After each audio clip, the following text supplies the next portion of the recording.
South Africa has a plural legal system, which means that it recognizes multiple sources of law, including Roman Dutch common law, legislation, and, importantly, African customary law.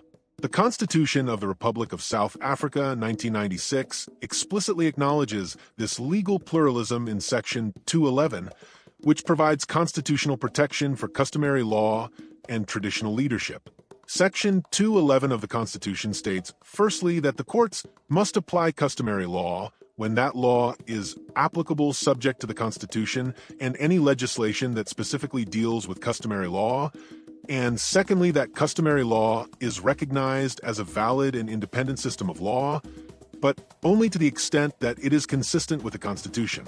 This is crucial because it allows African communities to have their traditional legal norms respected and enforced, but also protects individual rights by ensuring that customary law cannot violate constitutional rights like equality, dignity, and non-discrimination.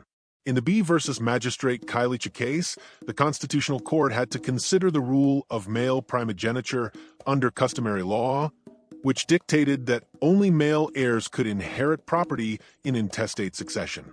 The court found this to be unconstitutional as it violated the rights to equality, Section 9, and human dignity, Section 10, particularly for women and children born out of wedlock. As a result, the principle of male primogeniture in intestate succession under customary law was struck down. The Intestate Succession Act and the Maintenance of Surviving Spouses Act were interpreted to apply to all South Africans, regardless of the legal system under which they live. The case also reinforced a critical distinction in South African jurisprudence.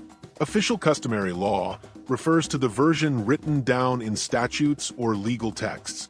Living customary law is the dynamic, evolving version practiced by communities.